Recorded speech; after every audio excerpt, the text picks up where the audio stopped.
All right, so gonna start doing something a little different with my two Ohio hikes projects. Gonna make them videos full on instead of IG stories. Oh boy. Oh boy.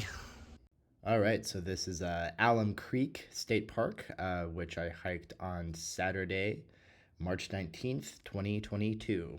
So the park was opened in 1974 after the creation of the Alum Creek Dam and the lake, which is a fake lake. It's man made, it's not real, it's not natural, but that's okay, it's still pretty. I thought it was interesting that it was created due to some federal legislation, the Flood Act of 1962. So, gonna start using some slightly different criteria to kind of evaluate these hikes. In my IG stories, like I just had pros and cons and then a final letter grade. Now I'm gonna start kind of evaluating the parks on 5 different criteria. And the first one is flora. So like you can see here that it's still winter. Like even by one of the lakes, there weren't many cattails or anything like that. It did capture this algae in the lake.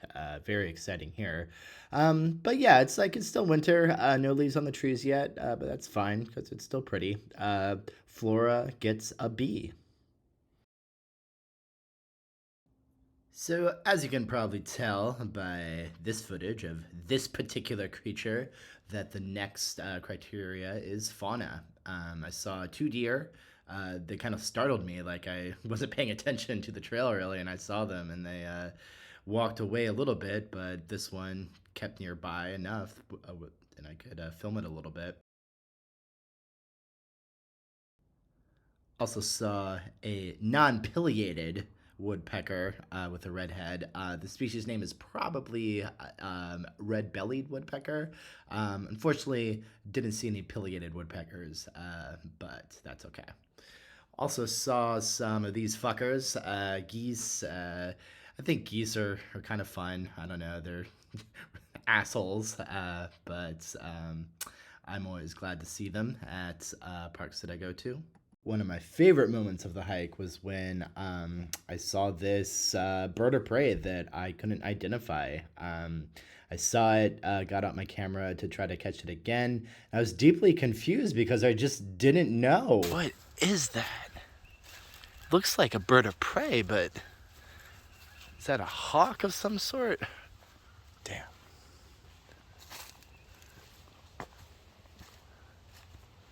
There it is, there it is. What is that? It's a bird of prey of some sort. Yeah, it's far gone now. I'm not gonna see it again. What was that bird?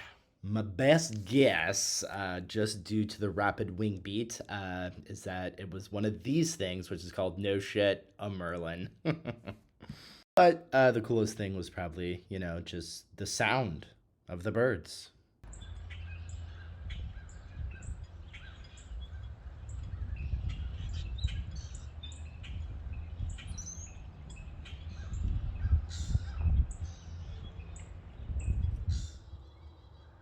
Doesn't look like spring, but it sounds like spring, a little bit at least, with all these birds.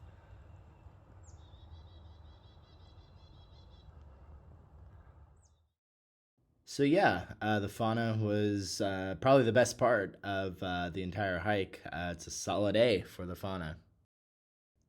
So the next criteria that I'm going to evaluate these hikes on is the trail itself. And So, the book, the Columbus Hikes book, just has this as an out and back. So the book would encourage me to turn around and go back up that way, but I think the book was written before there was this. So I'm for sure going to take this wacky thing. So wish me luck here.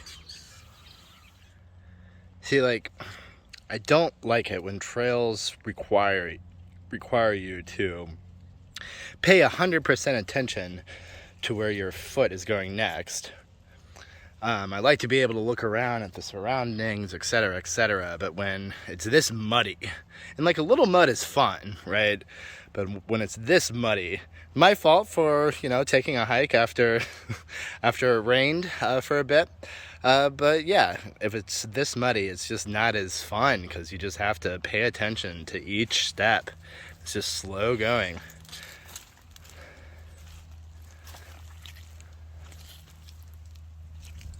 I hear this shit.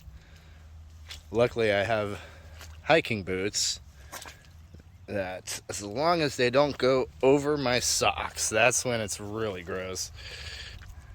But look at this mud. So this is pretty uncommon. This is my first time seeing a rope like this on one of my hikes in Ohio. I'm not going to hold the camera while I go down, but pretty steep. Amazingly, I didn't step in the mud deep enough to where it got into my socks, but the trail gets a C+. Really fucking muddy.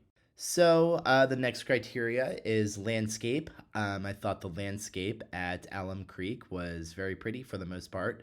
You know, it's a standard walk in an Ohio forest with the benefit of having many pretty lake views, especially once you get onto that kind of crazy winding section of the trail.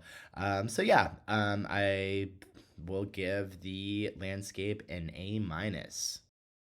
So, gonna save the worst for last. The final criteria is immersion, and that just refers to, you know, the intended immersive effect that a public park should have. Unfortunately, especially in the first half, this park was not up to snuff, and I have live footage of me complaining about it. So here's a part of the trail here at Alum Creek State Park where you have to cross. I think that's lovely. I love that kind of thing. But let's look at what's over here. Got some development over there. If you can hear that, that's the roar of a highway. So yeah, like this, at one point I'm sure this was a nice park, but like development is just encroaching upon it to the point where it really takes you out of the intended immersive experience of being in nature that a public park is meant to provide. So yeah, you hear that fucking truck? Yeah. So I don't know. I will incorporate this into my rating of this park. And it just got worse. Like, you got closer and closer to these gross looking fucking houses, you know, little boxes made of ticky tacky. It's not what I want to fucking see. I don't want to see a fucking Jeep, a yellow Jeep Liberty when I'm trying to hike. So yeah, just not good. It got better once you get to the second half. That's more windy by the lake, but you know, this shit in the first half, I can only give the immersive effect D plus. Just not good. So I didn't like being that close to the burbs in the first half, and the trail was really fucking muddy. But the animals were great. It's like the fauna was great. The second half is great. Like, I would recommend only hiking the second half, to be honest. But Alum Creek gets a B. Okay, so no sewer in this shot, but there is a shit joke.